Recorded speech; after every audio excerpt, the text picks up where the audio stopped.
এখন আর নাফিসা বুড়িকে সিয়েরি করার জন্য ডাক দিতে হয় না। হ্যালো এভরিওয়ান, আসসালামু আলাইকুম। আশা করি সবাই ভালো আছেন। আল্লাহর রহমতে আমরাও ভালো আছি। নাফিসা বুড়িকে এখন আর সিয়েরি করার জন্য একদমই ডাক দিতে হয় না।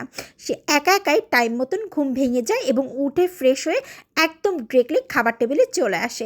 নাফিসা বুড়ি তার নানিকে বলে রাখছিল যে, নানু ভাই তুমি খুব সুন্দর করে পাঙাশ মাছটা ভুনা করবা, ঠিক কিউব করে আলু ছোটো ছোটো করে কেটে দিয়ে একটু স্পাইসি কম দিয়ে ভুনা করবা, যাতে আমি সেহরির সময় খেতে পারি। নাফিসা বুড়ি 5টা রোজা রাখছে, তারপরে আমি আর রোজা তাকে রাখতে দিইনি, বাট ইনশাল্লাহ 27 রোজাটা নাফিসা বুড়িকে রাখাবো। এবং আজকে আমি সর্বপ্রথম একদম ভর্তা দিয়ে নিয়ে নিলাম। এটা হচ্ছে রসুনের পাতা, সাথে হচ্ছে চিংড়ি মাছ দিয়ে আর ধনের পাতা দিয়ে খুব সুন্দর করে আম্মু এই ভর্তাটা বানাইছে। এই ভর্তাটা মাশাল্লাহ খুবই ভালো ছিল এবং অনেক বেশি মজাদারও ছিল। তারপরে আমি পাঙাশ মাছের তরকারি নিয়ে নিলাম।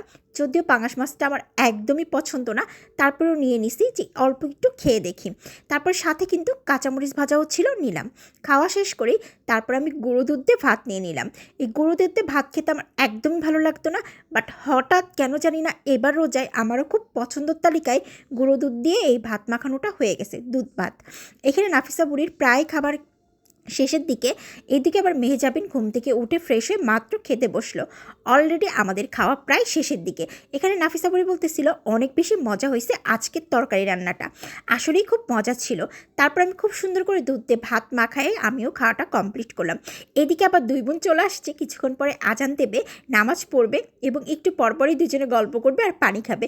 এখানে আবার আমাকে মেহজাবিন বলতেছিল যে তাড়াতাড়ি পানি খেয়ে নিই, একটু পরে আজান দিয়ে দেবে। এই জিনিসগুলো খুব বেশি ভালো লাগে। খুব তাড়াহুড়ার মধ্যে থাকি কখন আজান দিয়ে দেবে, ভিতরে একটু ভয় থাকে এবং হচ্ছে এই পানি তৃষ্ণাটা, লাস্ট পানি খাওয়াটা একটা অন্যরকম আনন্দ। আসলে এই রমজান মাসে সব কিছু নিয়মকানুন করে হয় যে এই জিনিসগুলো আমার কাছে খুব বেশি ভালো লাগে। সব কিছু টাইম টু টাইম এবং পারফেক্টভাবে করতে হয়। আলহামদুলিল্লাহ, আল্লাহর রহমতে আজকে আমাদের সেহরি খাওয়া কমপ্লিট হলো। সবাই ভালো থাকবেন। আল্লাহ হাফেজ।